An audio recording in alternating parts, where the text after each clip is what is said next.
Hello' morning মৰমৰ ছাত্ৰ ছাত্ৰীসকল,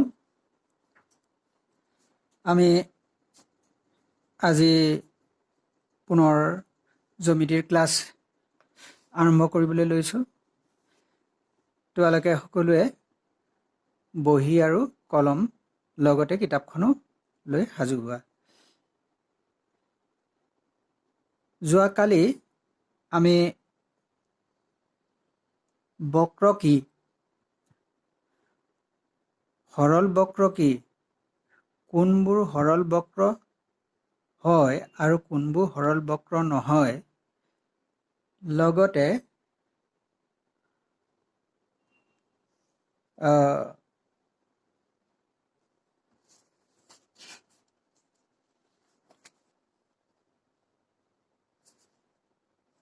সৰল বক্ৰৰ প্ৰধান বৈশিষ্ট্য কেইটাৰ বিষয়ে আমি আলোচনা কৰিছিলোঁ। কিন্তু আজি মই যোৱাকালি পাঠৰ আধাৰত তোমালোকক এইখিনি চিত্ৰ দেখুৱাইছোঁ।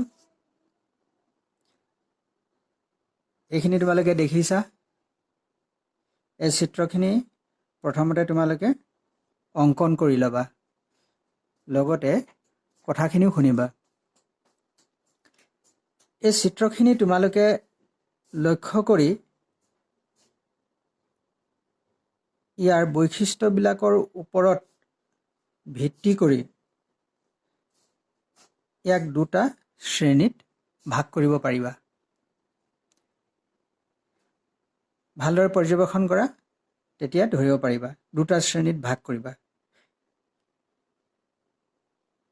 সেই শ্ৰেণী দুটাত কোনবোৰ বক্ৰ সৰল বন্ধবক্ৰ আৰু কোনবোৰ সৰল বন্ধবক্ৰ নহয় বা সৰল বক্ৰ নহয়, তেনেদৰে তোমালোকে ভাগ কৰি ল'ব পাৰিবা।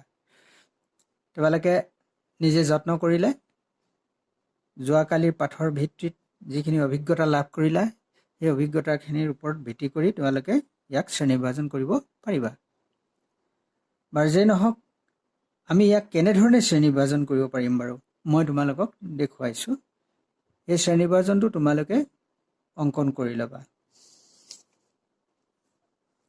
তলৰ অংশলৈ লক্ষ্য কৰা, মই তাতে দুটা গ্ৰুপ কৰিছোঁ। এটা গ্ৰুপ হৈছে এ আৰু আনটো হৈছে বি গ্ৰুপ। এই গ্ৰুপটোত থকা ছবি হৈছে 1 নম্বৰটো, 2 নম্বৰটো, 3 নম্বৰৰ ওপৰৰ ছবিখিনিৰ পৰা মই লৈ আনিছোঁ। তাৰ ভিতৰত 1, 2, 3, 4, 10, 12 আৰু 14 নম্বৰৰ ছবিকেইটা 1 নম্বৰ গ্ৰুপত ৰাখিছোঁ। আৰু বি গ্ৰুপত মই 3, 5, 9, 12, 3, 5, 9, 13, 12 নহয় 13, 8, 9, 6, 5 আৰু 16, 6, 15, এইটো 5 নহয় দেই, 15, 8, 9, 6, 15, 16 এই চিত্ৰকেইটা ৰাখিছোঁ। তোমালোকে হয়তো আচৰিত হৈছা, কিয় এনেকৈ আমি ভাগ কৰিলোঁ, ক'ব পাৰিবানে বাৰু? ভালদৰে যদি লক্ষ্য কৰা, তোমালোকে দেখিবা যে প্ৰথম কথা, এ গ্ৰুপৰ ছবিখিনি সকলোবিলাক বন্ধ। তোমালোকে চোৱা, প্ৰতিটো ছবিয়ে বন্ধ, এটা এটা বন্ধ বক্ৰ, ইহঁত বন্ধ বক্ৰ। কিন্তু আমি যদি সোঁফালে চাওঁ, তাতো আমি বন্ধ বক্ৰ দেখিম। এইটো বন্ধ বক্ৰ, এইটো বন্ধ নহয়, বন্ধ সৰল বক্ৰ। আচলতে এইটো বন্ধ সৰল বক্ৰ। এইধৰণে আমি যদিও দুইখিনি বি গ্ৰুপৰ 3 নম্বৰ, 5 নম্বৰ, 11 আৰু 13, এ গ্ৰুপৰ 1, 2, 7, 4, 10, 12 আৰু 14, এই দুয়োখিনি ছবিয়েই সৰল বক্ৰ লগতে বন্ধ বক্ৰ, কিন্তু কিয় ভাগ কৰি দিলোঁ? এইফালৰখিনিও সৰল বন্ধ বক্ৰ আৰু এইফালৰ এইখিনিও সৰল বন্ধ বক্ৰ। তাতে মই দুটা ভাগ কৰি থোৱা আছে, আকৌ বি গ্ৰুপতে দুটা ভাগ কৰি থোৱা আছে। এই ৰেখাডাল দেখিছাই তোমালোকে, এই ৰেখাডালে মই দুটা ভাগ কৰি দিছোঁ। তলৰ ভাগত কিছু ভৰালোঁ, ওপৰৰ ভাগত কিছু ভৰালোঁ। এইখিনিও সৰল বন্ধ বক্ৰ, এইখিনিও সৰল বন্ধ বক্ৰ। কিয় দুইটাক ভাগ কৰিলোঁ? তোমালোকে যদি লক্ষ্য কৰা দেখিবা যে এই সৰল বন্ধ বক্ৰখিনি কিন্তু কেৱল সৰল ৰেখাখণ্ডৰে গঠিত।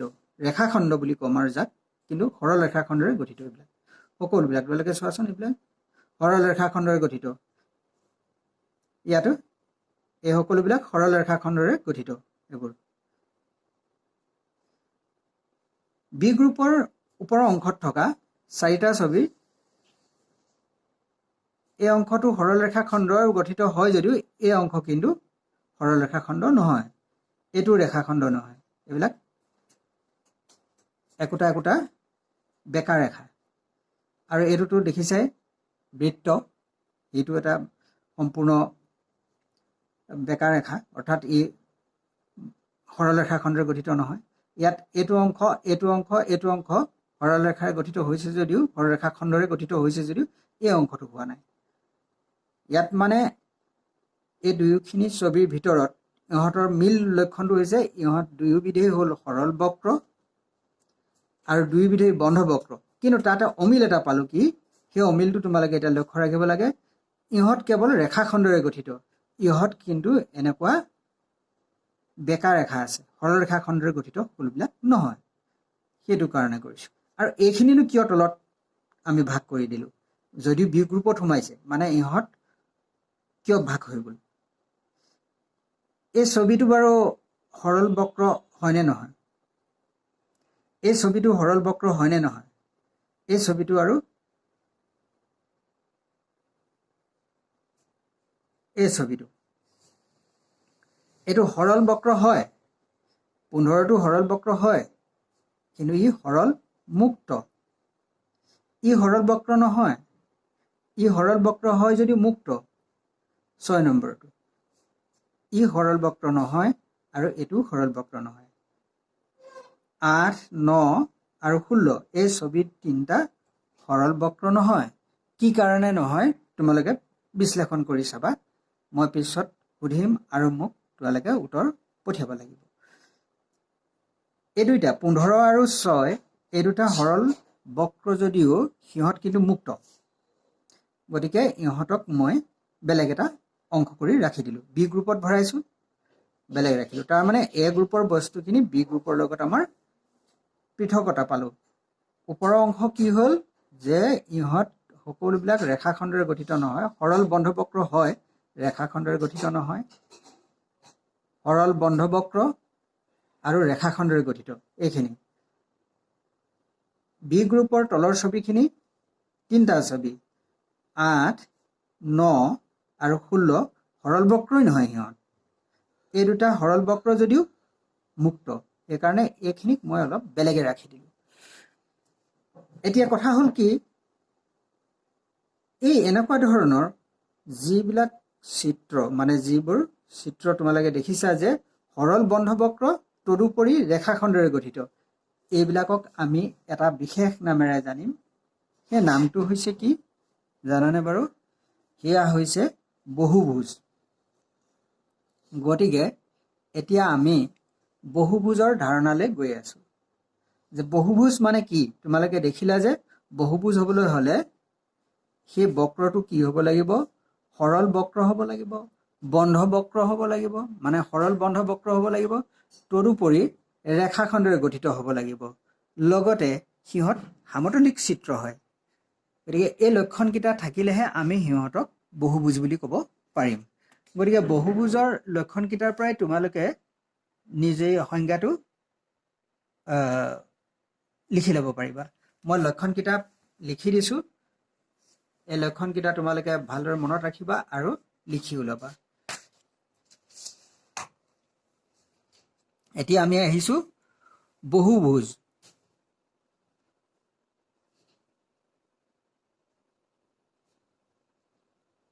বহুভুজ কি বস্তু? তাৰ কিছুমান লক্ষণ আছে। 1 নম্বৰ, কেৱল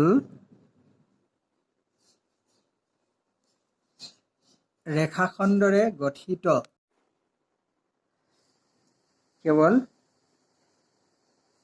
ৰেখা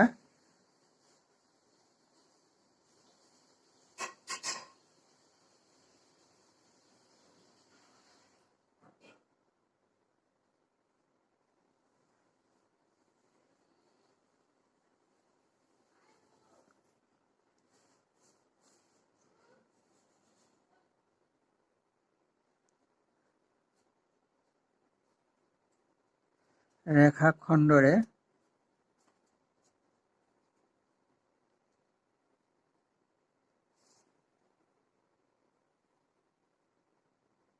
গঠিত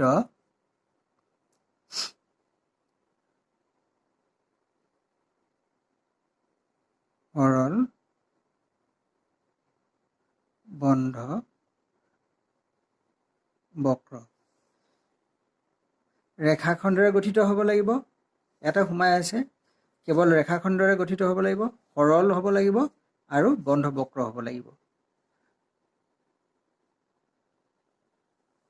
ইহঁত সমতলিক চিত্ৰ হ'ব লাগিব।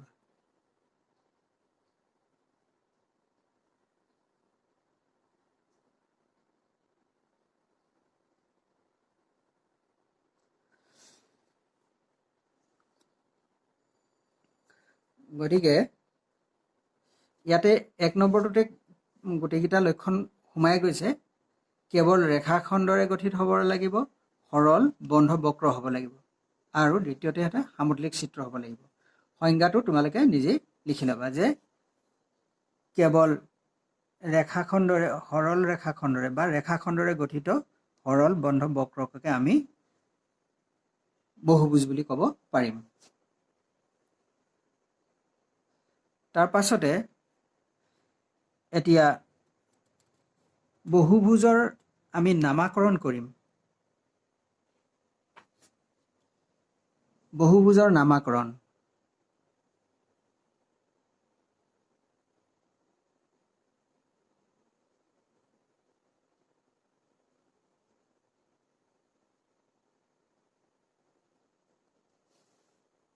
বহুভুজৰ নামাকৰণ।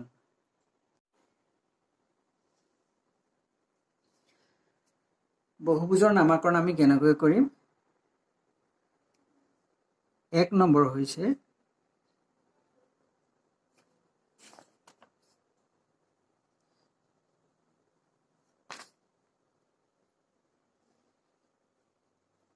তিনিডাল ৰেখাখণ্ডৰে গঠিত, এনেকুৱা তিনিডাল সৰল ৰেখাখণ্ডৰে গঠিত, এইটোক আমি কি বুলি ক'ম? ত্ৰিভুজ।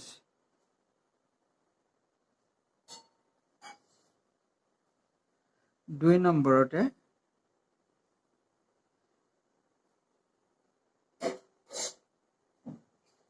চাৰিডাল ৰেখাখণ্ডৰে গঠিত সৰল বন্ধ বক্ৰ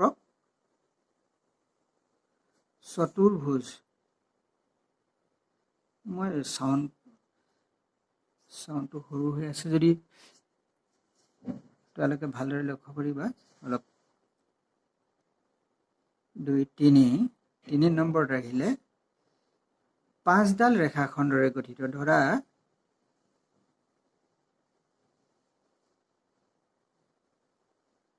এনেধৰণৰ পঞ্চভুজ।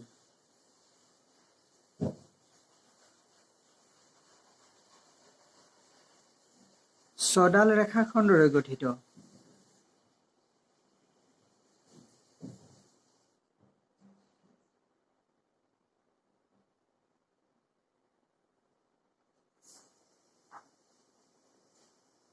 ষড়ভুজ।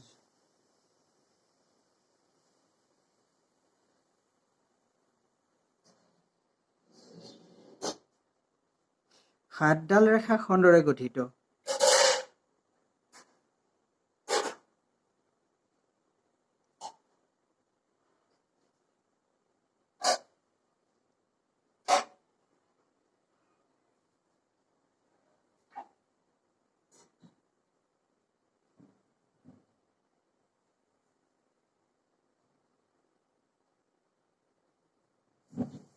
1 2 3 4 5 6 7 এইটো সপ্তভুজ বুলি কোৱা হয়।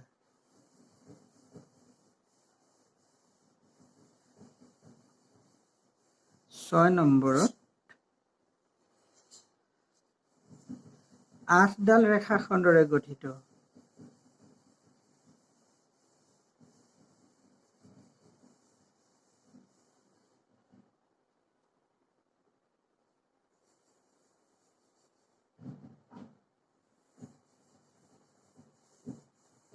আঠডাল ৰেখাখণ্ডৰে গঠিত।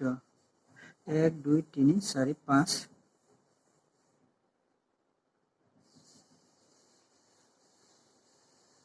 7 8 অষ্টভুজ।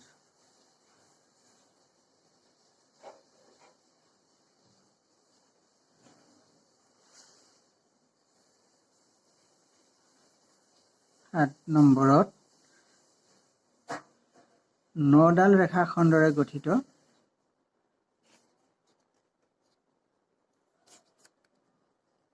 আমি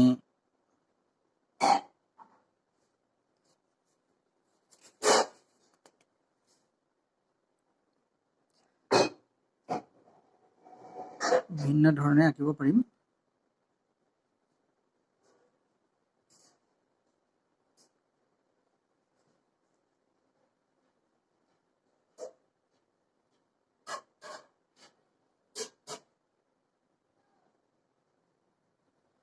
হ'লনে বাৰু?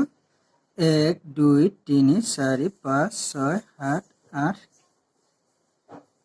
9 1 2 3 4 5 6 7 8 9 এইটোক নৱভুজ বুলি কোৱা হয়। নৱভুজ।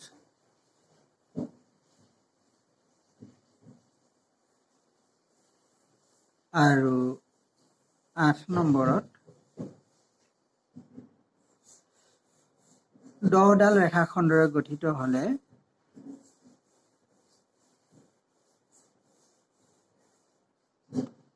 দশভুজ বুলি আমি ক'ম।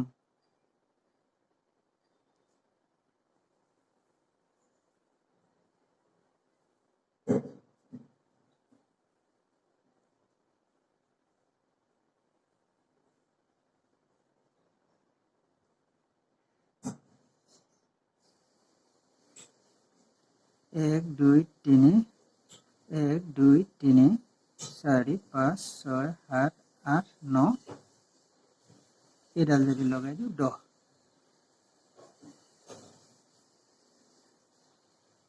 দশভুজ। দশভুজা বুলি ক'লে কাক কয় তোমালোকে জানানে বাৰু?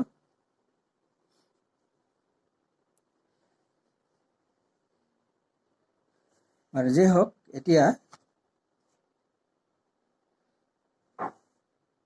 তোমালোকে ঘৰত মা দেউতাহঁতক সুধি চাবাচোন দশভুজা বুলি ক'লে কাক বুজায়।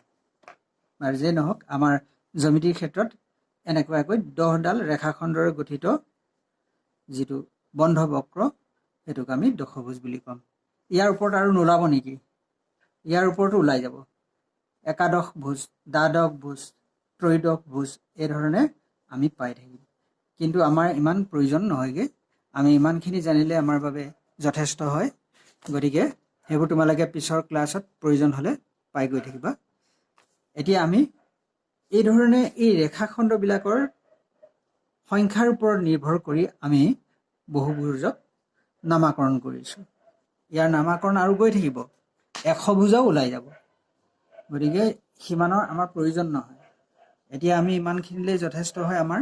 গতিকে আমি ইয়ালৈকে শিকিলোঁ যে বহুভুজবিলাকৰ বাহু সংখ্যাৰ ওপৰত। ইয়াত দেখিছে যে 3ডাল, গতিকে ত্ৰিভুজ, 4ডাল থাকিলে চতুৰ্ভুজ, 5ডাল থাকিলে পঞ্চভুজ, 6ডাল থাকিলে ষড়ভুজ, 7ডাল থাকিলে সপ্তভুজ, 8ডাল বাহু থাকিলে অষ্টভুজ, 9ডাল বাহু থাকিলে নৱভুজ আৰু 10ডাল বাহু থাকিলে দশভুজ বুলি কওঁ। এই ধৰণে আমি বহুভুজবোৰৰ নামাকৰণ কৰিব পাৰোঁ। এতিয়া বহুভুজৰ বিষয়ে আমি অধ্যয়ন কৰিবলৈ যোৱাৰ আগতে বহুভুজৰ কিছুমান অতি প্ৰয়োজনীয় তাৰ আনুষাংগিক বিষয়বস্তু আমি শিকি যাব লাগিব। এটা বহুভুজ বুলি ক'লে কাক কয় আমি শিকিলো যে কেৱল ৰেখাখণ্ডৰে গঠিত সৰল বন্ধ সামতলিক বক্ৰ। তাৰমানে সৰল ৰেখাখণ্ডৰে গঠিত সামতলিক চিত্ৰ যেটো সেটোকে আমি কি বুলি কওঁ বহুভুজ বুলি কওঁ। বা তোমালোকে এনেকৈ ক'বা সৰল ৰেখাখণ্ডৰে গঠিত বন্ধ বক্ৰকে আমি বহুভুজ বুলি কওঁ। ইহঁত সৰল বক্ৰ, বন্ধ বক্ৰ আৰু ৰেখাখণ্ডৰে গঠিত এই তিনিটা লক্ষণ থাকিবই লাগিব। এতিয়া বহুভুজৰ আনুষাংগিক কথাবিলাক কি কি? বহুভুজ এটাৰ কিছুমান অংগ থাকে, সেইবিলাকৰ বিষয়ে আমি শিকিবলৈ অলপ অভিজ্ঞতা লওঁচোন।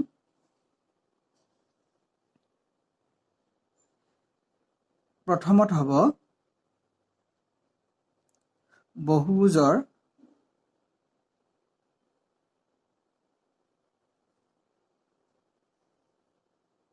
অন্তঃকোণ আৰু বহিকোণ।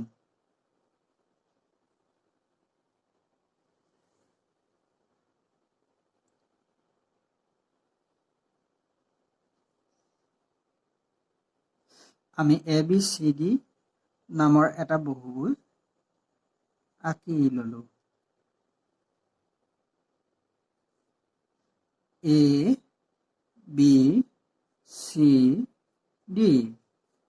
আৰু এই বহুভুজবোৰৰ এই AB ৰেখাডালক আমি B ফাললৈ এনেকৈ বহাই দিলো, BC ৰেখাডালক এইটো দিশলৈ বহাই দিলো আৰু CD ডালক D দিশলৈ এনেদৰে বহাই দিম এইধৰণে, আৰু D এই দিশলৈ আমি বহাই দিলো। বহাই দিলে তোমালোকে এই বাহিৰৰ ফালৰ কিছুমান কোণ দেখা পাবা, এইটো এইটো এইটো আৰু এইটো কোণ। এই বাহিৰ ফালে যিখিনি কোণ উৎপন্ন হৈছে সেইখিনিকে আমি বহিকোণ বুলি কওঁ।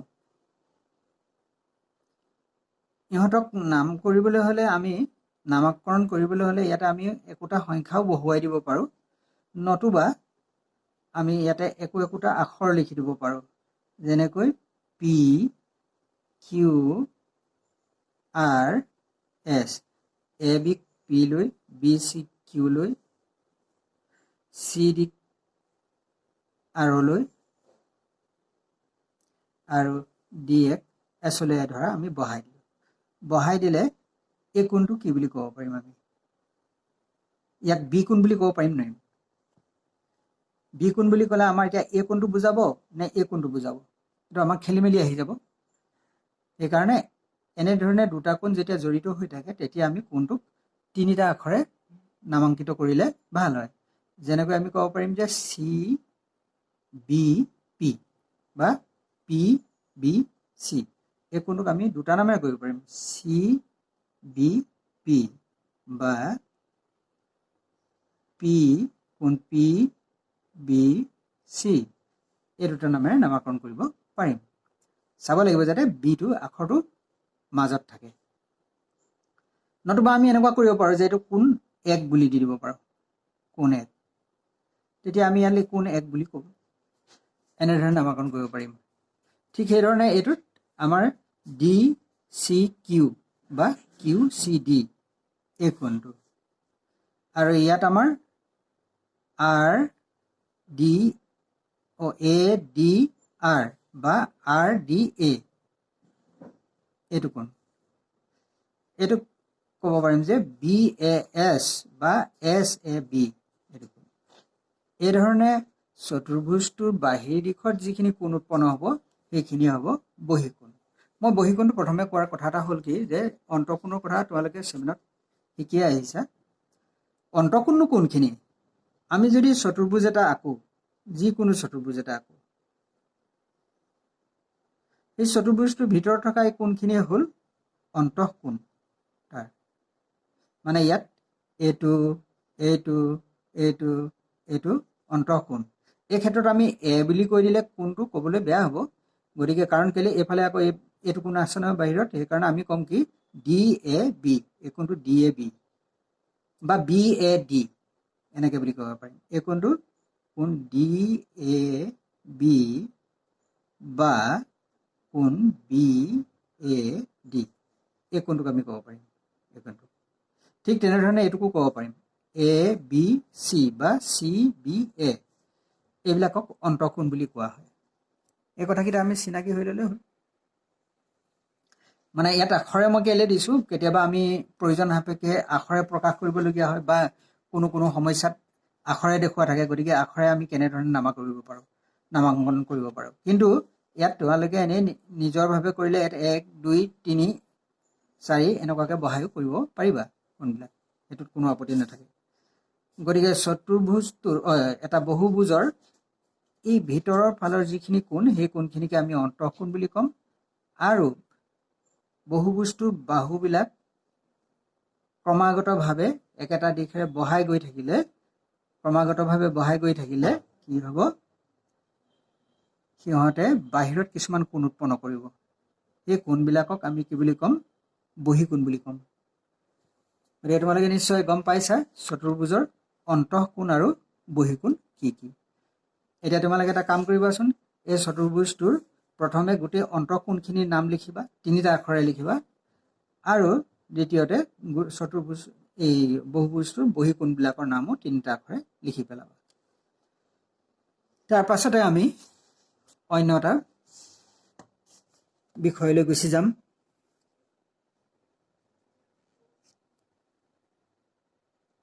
বহুভুজৰ কৰ্ণ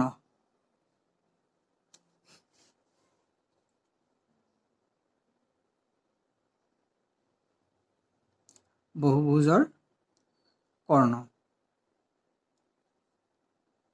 কৰ্ণ মানে কি বুজায় বাৰু এনে কাণেই কৰ্ণ সাপেই সৰ্প বুলি তোমালোকে লোৱাৰ প্ৰাইমেৰীত শিকি আহিছা আৰু যি হওক এতিয়া ইয়াতনো কৰ্ণ কি বুজায় আমি চাব লাগে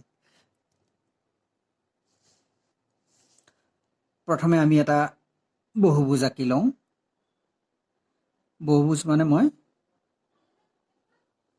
এইটো এটা বহুভুজ এই বহুভুজটোত কেইডাল ৰেখা পাম আমি এতিয়া 4ডাল ৰেখাখণ্ডৰে গঠিত এ বি চি ডি এতিয়া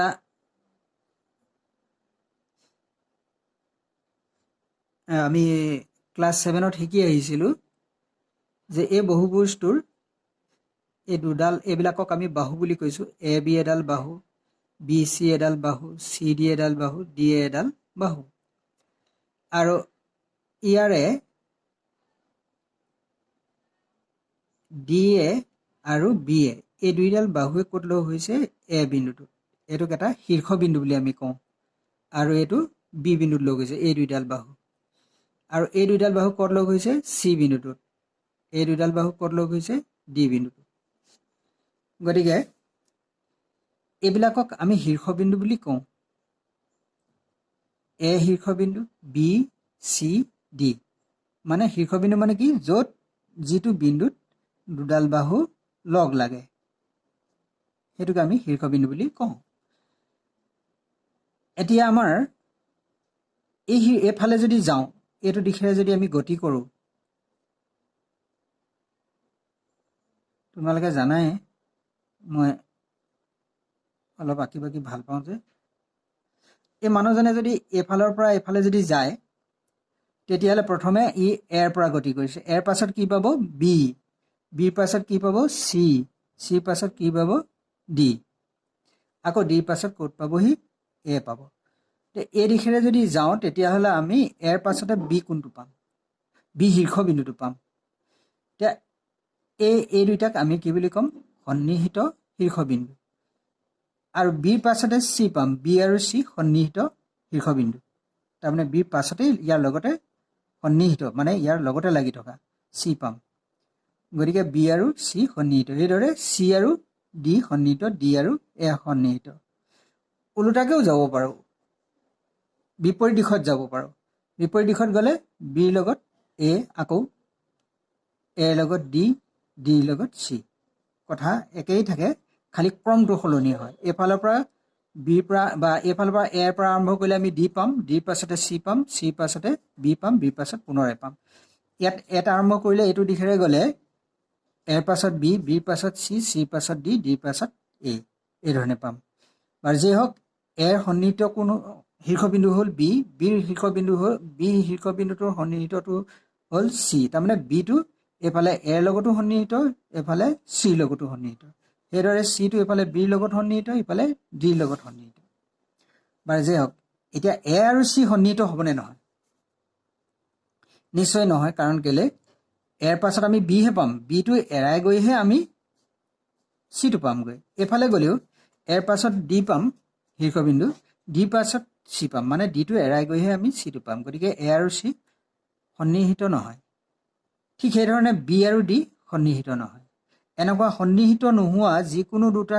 যি শীৰ্ষবিন্দুবোৰক যদি আমি লগ লগাই দিওঁ এডাল ৰেখাখণ্ডৰে এডাল লগ লগাই দিলে যিটো ৰেখাখণ্ড পালোঁ সেইটোৱে হ'ল আমাৰ এডাল কৰ্ণ ঠিক সেইধৰণে বি আৰু ডি যদি লগ লগাই দিওঁ বি আৰু ডি সন্নিহিত নহয় বি শীৰ্ষবিন্দু আৰু ডি শীৰ্ষবিন্দু সন্নিহিত নহয় গতিকে বি আৰু ডিক যদি আমি এডাল ৰেখাখণ্ডৰে লগ লগাই দিওঁ সংযোগ কৰোঁ তেতিয়াহ'লে যিডাল ৰেখাখণ্ড পাম মানে বি ডি পাম বি ডিডাল এডাল কৰ্ণ গতিকে এনেধৰণে বহুভুজৰ সন্নিহিত নোহোৱা যিকোনো দুটা শীৰ্ষবিন্দুক সংযোগ কৰা ৰেখাখণ্ডই হ'ল কৰ্ণ আমি লিখিব পাৰোঁ মই কৈ দিলোঁ যেতিয়া লিখিয়ে দিওঁচোন বাৰু বহুভুজৰ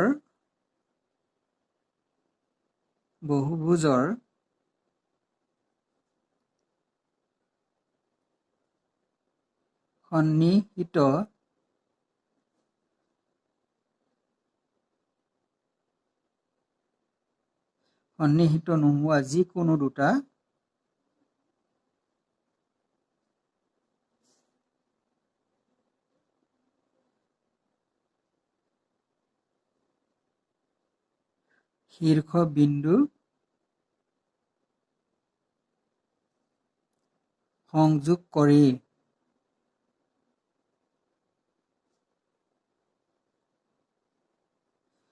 শীৰ্ষবিন্দু সংযোগ কৰি পোৱা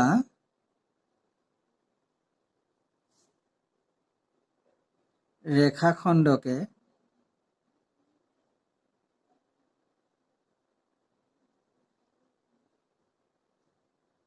কৰ্ণ বোলা হয়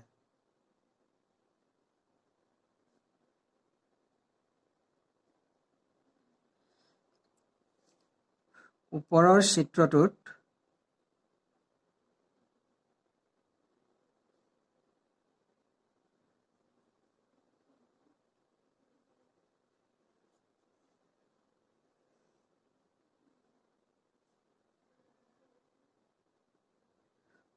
চিত্ৰটোত এ চি আৰু বি ডি কৰ্ণ এতিয়া ইয়াত চোৱা তোমালোকে ইয়াত চাৰিটা ৰেখাখণ্ডৰ গঠিত হোৱা ই এটা চতুৰ্ভুজ হয় এই চতুৰ্ভুজটোৰ আমাৰ দুডাল কৰ্ণ পালোঁ ত্ৰিভুজো এটা বহুভুজ ত্ৰিভুজৰ আমি কৰ্ণ পাম নে নাপাম বাৰু ধৰা এ বি চি ইও এটা বহুভুজ ইয়াৰ কৰ্ণ ওলাব নোলায় এৰ পাছতে বি বিৰ পাছতে চি তাৰমানে এইফালে গ'লে এৰ সন্নিহিত বি এইফালে গ'লে এৰ সন্নিহিত চি তাৰমানে এ আৰু চি সংযোগ কৰি দিলে সেই আমি ৰেখাডালহে মানে বাহু এডালহে পাম তাত কৰ্ণ হিচাপে আমি নাপাম তাৰমানে এৰ সন্নিহিত নোহোৱা শীৰ্ষবিন্দু ইয়াত নাই ঠিক সেইদৰে বিৰ সন্নিহিত নোহোৱা শীৰ্ষবিন্দু নাই বিৰ পাছত চি সন্নিহিত পামেই এইফালে আহিলে এ সন্নিহিত পাম ঠিক সেইদৰে চিৰ পৰা এ পাম এৰ পৰা বি পাম চিৰ পৰা বি পাম এই ধৰণে আমি ইয়াত সন্নিহিত নোহোৱা শীৰ্ষবিন্দু নাপাম। সেইকাৰণে ত্ৰিভুজৰ ক্ষেত্ৰত আমি কৰ্ণ নাপাওঁ, অৰ্থাৎ কৰ্ণ ইয়াৰ শূন্য বুলি ক'ম আমি। শূন্য সংখ্যক কৰ্ণ আছে। ইয়াত কেইডাল পালোঁ? দুডাল। ঠিক সেইধৰণে চতুৰ্ভুজৰ সেইটো পালোঁ। পঞ্চভুজ এটাৰ কিমান কৰ্ণ থাকিব পাৰে বাৰু তোমালোকে লক্ষ্য কৰিছানে? মই এটা পঞ্চভুজ আঁকিছোঁ।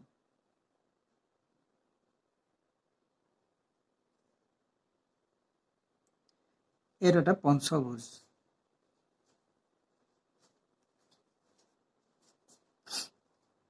এ বি চি ডি ই এটা পঞ্চভুজ।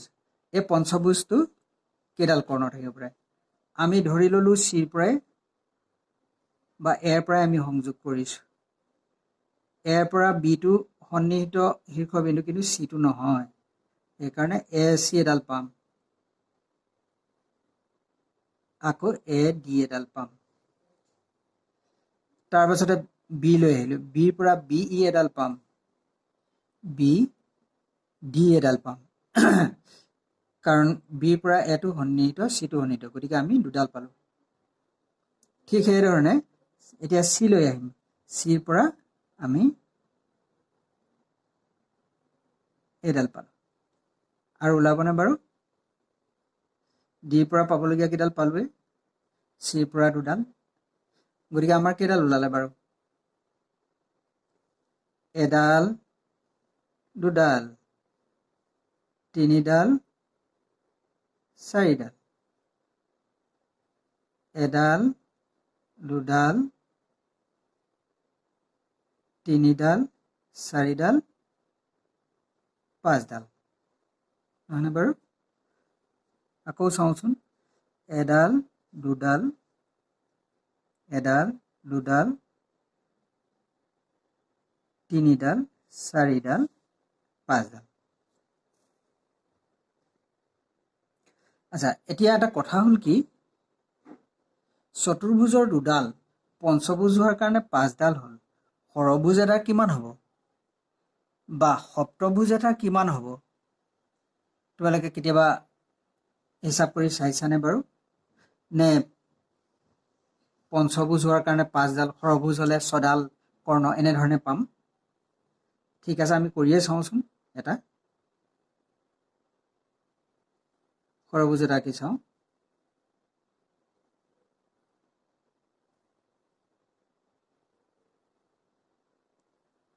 এইটো এটা মই ষড়ভুজ আঁকিলোঁ, নাম দিলোঁ A B C D E F. এতিয়া আমি এৰ লগত সন্নিহিত নোহোৱা প্ৰথম লৈছোঁ চিটো, এ চি পালোঁ, এ ডি পালোঁ, এ ই পালোঁ। তাৰ পাছতে বি লৈ যাওঁগৈ, বিৰ সন্নিহিত নোহোৱা বি ডি হ'ব, এইডাল।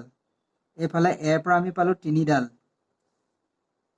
বিৰ পৰা এয়া এডাল,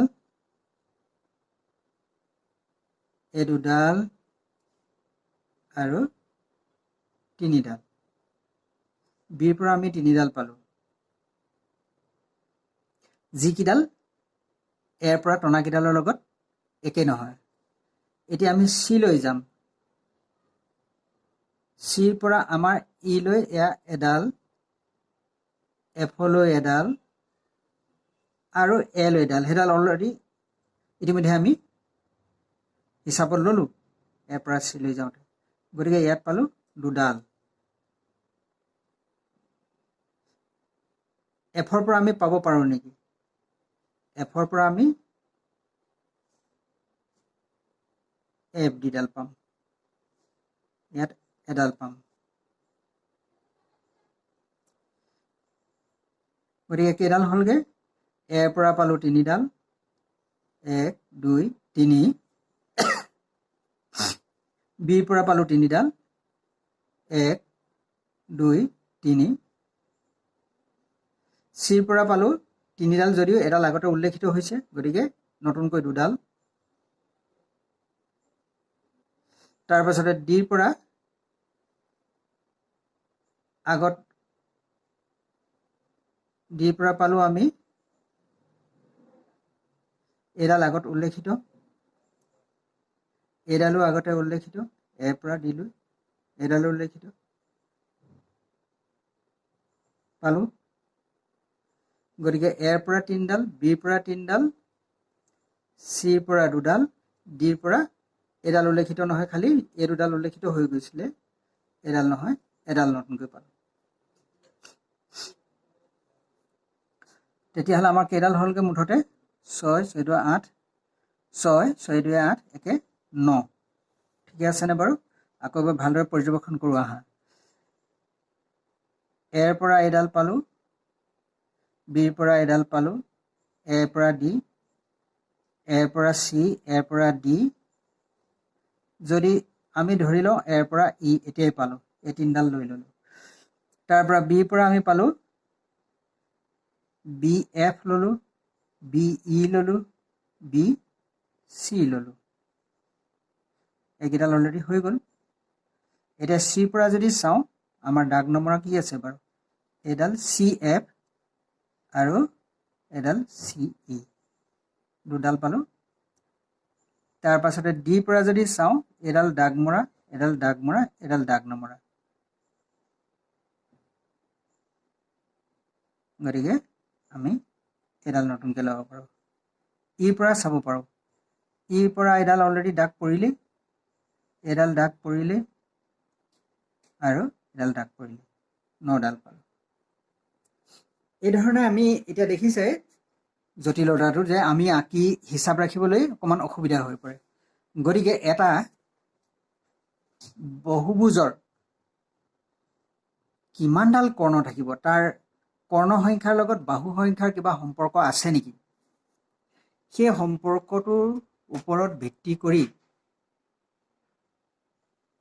অলপ চেষ্টা কৰিলে আমি এটা সূত্ৰ তৈয়াৰ কৰি ল'ব পাৰোঁ সূত্ৰটো মই আজি কেনেকৈ তৈয়াৰ কৰিম সেইটো নকওঁ কিন্তু সূত্ৰ এটা হ'লে আছে আমি সূত্ৰ এটা তৈয়াৰ কৰি লৈছোঁ সেই সূত্ৰটো কি জানানে বাৰু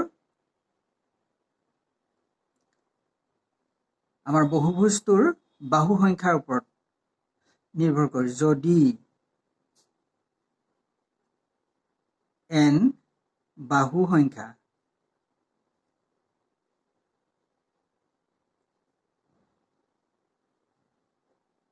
হয় মানে nটোৱে বাহু সংখ্যা বুজাব আৰু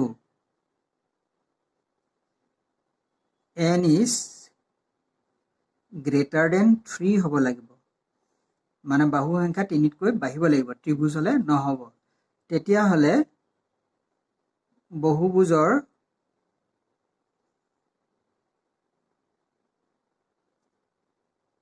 কৰ্ণ সংখ্যা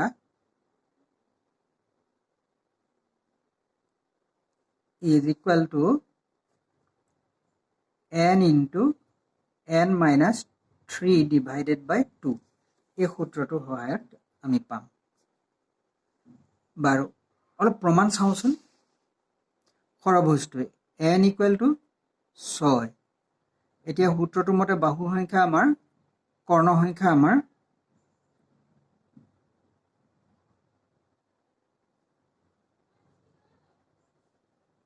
n into n minus 3 divided by 2 তাত যদি বহাও 6 minus 3 divided by 2 দুইৰে 6 আমি যদি হৰণ কৰোঁ তেতিয়াহ'লে আমি পাম 3 আৰু এফালে 3 6 পৰা 3 গ'লে থাকিব কিমান 3 ইয়াতটো 1 থাকিলে আৰু গতিকে 1টো নল'লেও হ'ব কাৰণ কেলে 1ৰে 9ক হৰণ কৰিলে যিটো পাম তাৰ মানে 3 3 গুণ 9ডাল এইটো ওলালে নে বাৰু 9ডাল তেনেকুৱাকৈ পঞ্চভুজ এটাৰ হ'লে যদি চাওঁ n ইকুৱেল যদি 5 লওঁ তেতিয়াহ'লে কৰ্ণ সংখ্যা কিমান হ'ব কৰ্ণ সংখ্যা হ'ব n into n minus 3 divided by 2 যদি চাওঁ 5 into 5 minus 3 divided by 2 equal to 5 পূৰণ 2 divided by 2 2 কাট গ'লে 5ডাল থাকিলে চতুৰ্ভুজৰ n ইকুৱেল টু যদি 4 ধৰো কৰ্ণ সংখ্যা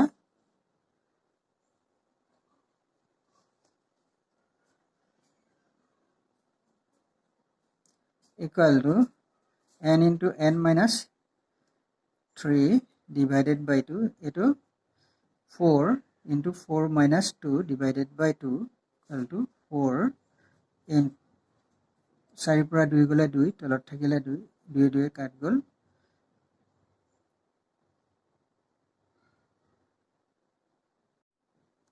মোৰ ভুল হৈ গৈছে ৰবা এটো 3 হ'ব লাগে 3 হলে এটো কাটি দিলো এটা কৰিছো 4 into এটো 1 থাকিব divided by 2 2 এৰে 4 ঘন পেলে দুবাৰ যাব তাৰমানে 2 এগুণে 2 দুডাল হ'ব যদি বহুভুজৰ বাহুৰ সংখ্যা যদি 3 ধৰো তেতিয়া কি হ'ব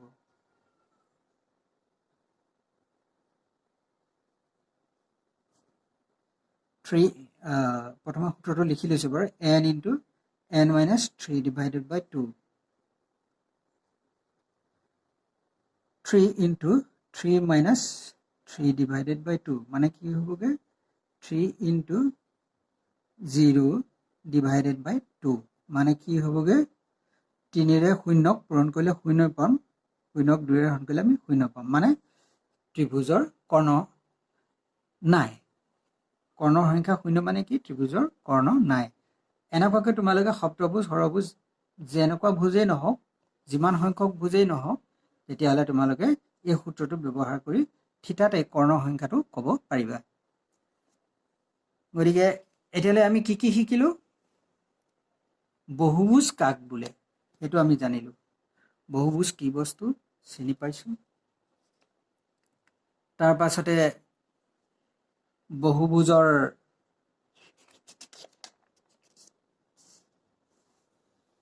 কেইটামান আনুষাংগিক অংগ যেনে অন্তঃকোণ বহিকোণ এইবোৰ পাইছো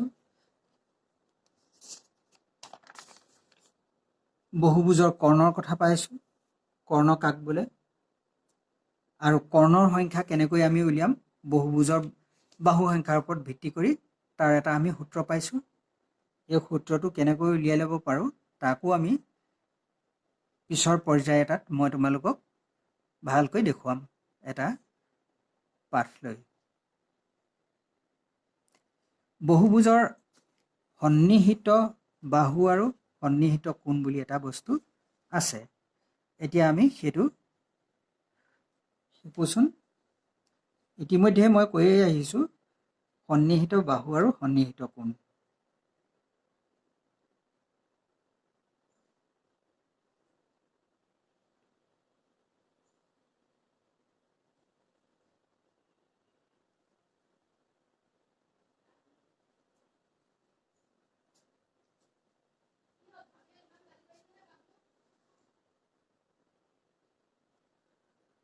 সন্নিহিত বাহু আৰু সন্নিহিত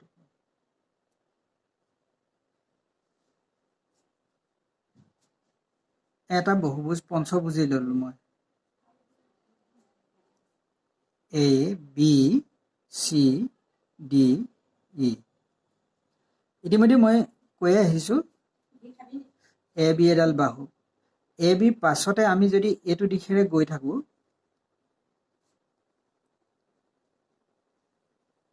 যদি এটো দিশেৰে আমি যাও তেতিয়া হলে A B পাছতে কি পাম BC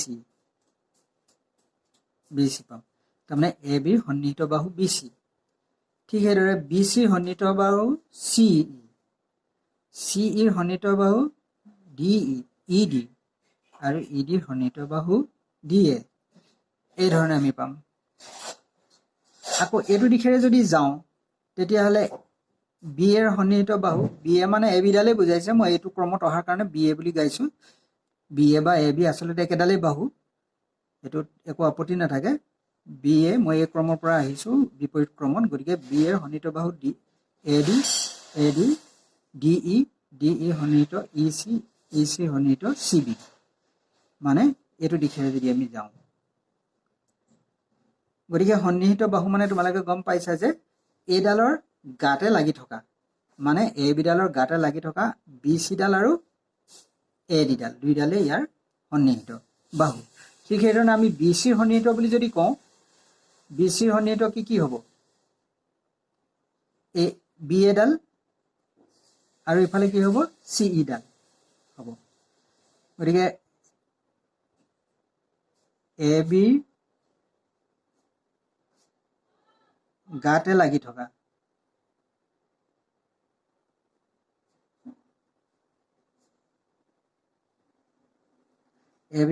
থকা বাহু দুডালক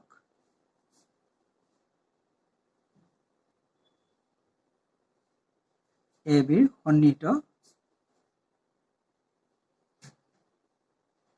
বাহু বুলি কোৱা হয়। গতিকে সেই দুডাল কি হ'ব?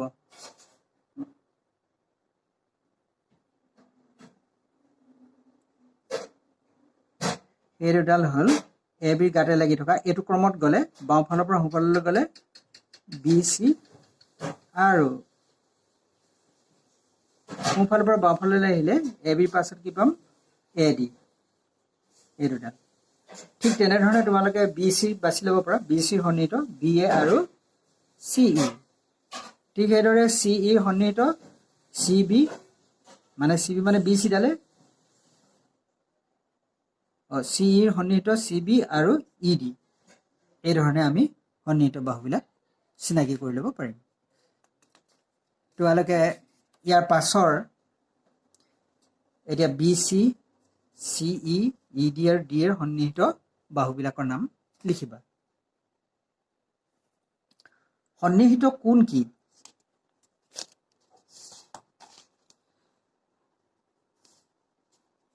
একেটাকে আমি যদি উঠনিৰ কথাটোকে মই কওঁ, কিছুপৰ আগতে মই এটা ধাৰণাত কৈছিলোঁ যে সন্নিহিত কোণ এ বি চি ডি ই। এতিয়া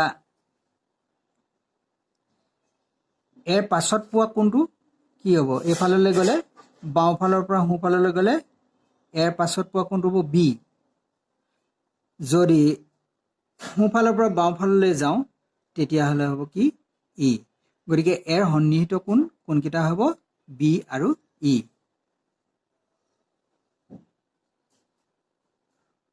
সোঁফালৰ পৰা বাওঁফালৰটো পৰা লৈছোঁ। বাওঁফালৰ পৰা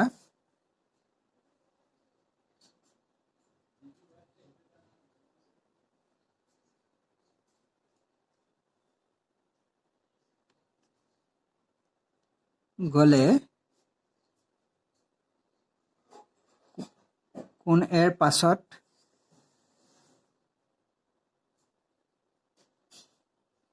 কোণেৰ তাৰমানে একেবাৰে নিকটৱৰ্তী যিটো কোণ, আমি কোণেৰ পাছত মানে এ কোণটোৰ ঠিক পাছতে পোৱা নিকটৱৰ্তী যিটো কোণ,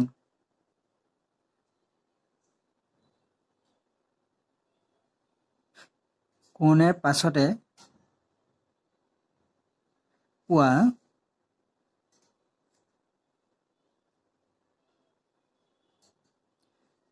নিকটৱৰ্তী কোণ হ'ল কোণ বি। সেইদৰে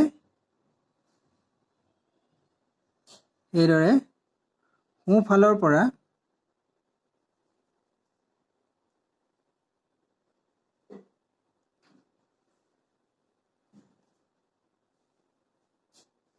বাওঁফাললৈ গ'লে এৰ পাছতে পোৱা নিকটৱৰ্তী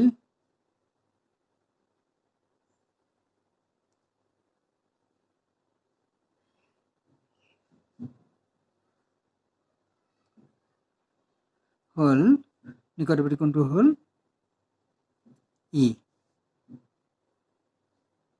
কোণ ই। গতিকে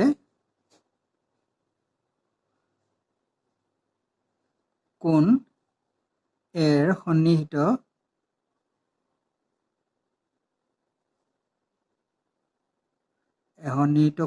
কোণ হ'ল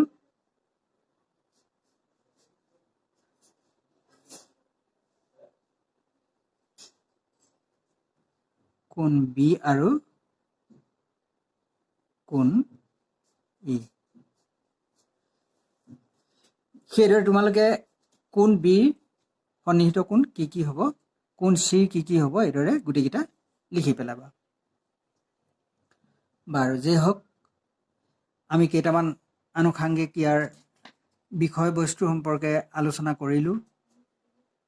মই ভাবিছোঁ তোমালোকে ধৰিব পাৰিছা। আৰু যদি নোৱাৰা তেতিয়াহ'লে মোক ফোন কৰি সুধি ল'বা বা হোৱাটছএপত ফটো কৰি তোমালোকে দি দিবা আৰু মোক ফোনেৰে সুধিবা। এতিয়া মই তোমালোকক কেইটামান প্ৰশ্ন দিম। সেই প্ৰশ্নকেইটা তোমালোকে লিখি লোৱা আৰু বিবেচনা কৰি চাবা, উত্তৰবিলাক মোলৈ পঠাবা।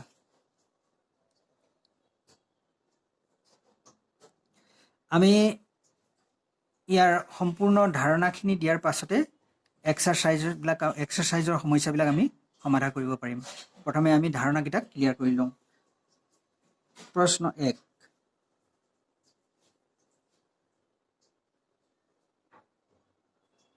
বক্ৰক কি বস্তু বা বক্ৰক কি? প্ৰশ্ন 1 এইটো। 2 নম্বৰ হ'ল সৰল বক্ৰ বুলিলে কি বুজা?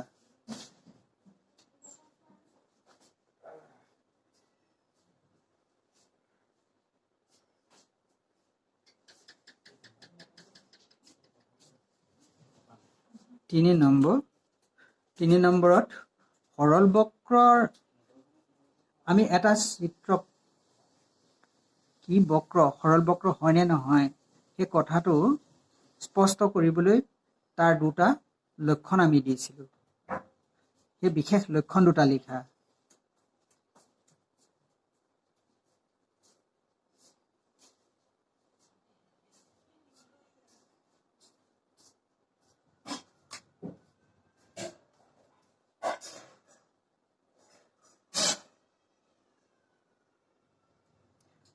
এটা বক্ৰ সৰল হয়নে নহয় তাক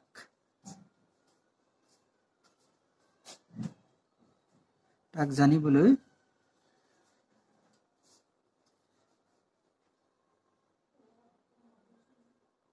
দুটা বিশেষ বৈশিষ্ট্য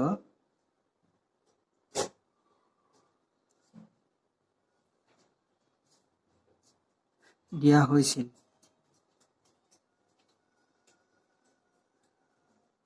সেই দুটা উল্লেখ কৰা।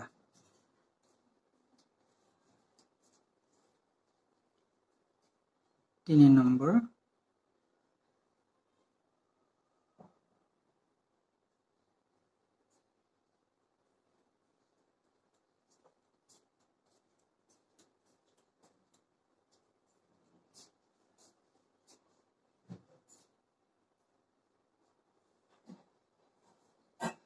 এইটো সৰল বক্ৰ হয়নে?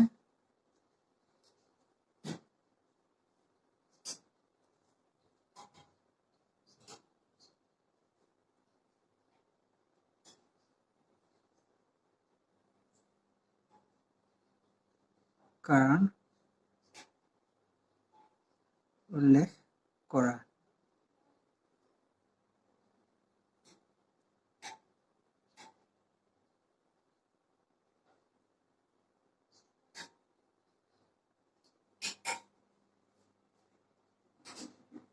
এইটো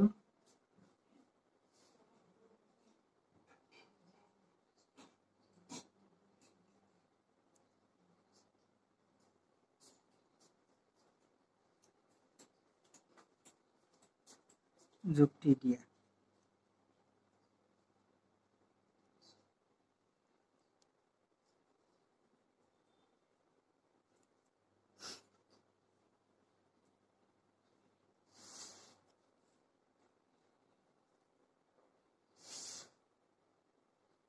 এইটো 4 নম্বৰ হ'ল, এইটো 5 নম্বৰ, আৰু এটা দি দিছোঁ 6 নম্বৰ। 6 নম্বৰত মই দিম তোমালোকক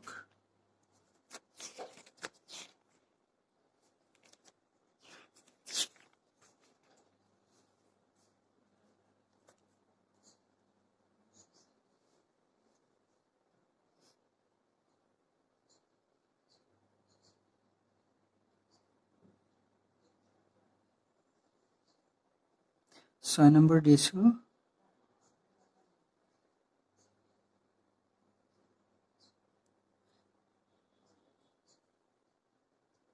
এই চিত্ৰটো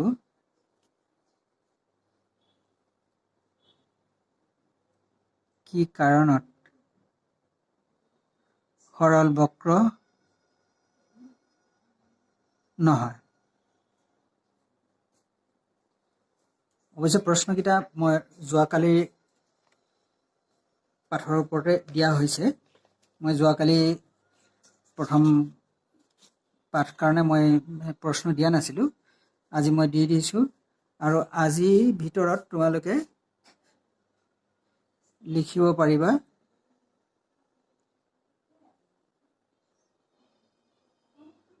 বহুভুজ কাক বোলে। বহুভুজ কাক বোলে।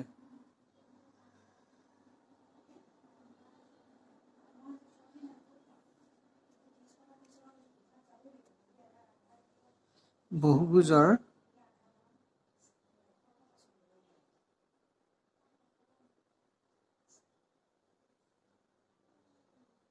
কৰ্ণ কাক বোলে।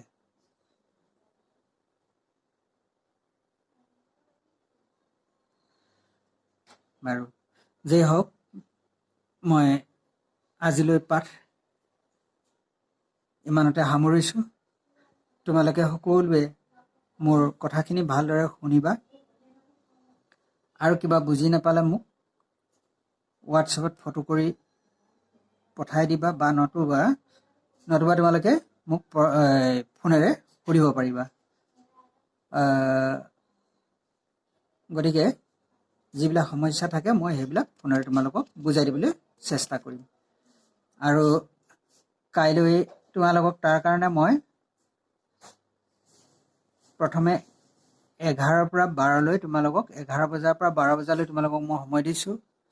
তোমালোকে প্ৰশ্ন যদি কিবা বুজি পোৱা নাই, এই কনচেপ্টখিনি যিখিনি মই ধাৰণা দিছোঁ, সেই ধাৰণাখিনিত যদি কিবা বুজি পাবলগীয়া আছে, তেতিয়াহ'লে তোমালোকে 11 বজাৰ পৰা 12 বজাৰ ভিতৰত মোক সুধিবা। 12 বজাৰ পাছত মই তোমালোকক নতুন পাঠ এটা দিম। ধন্যবাদ।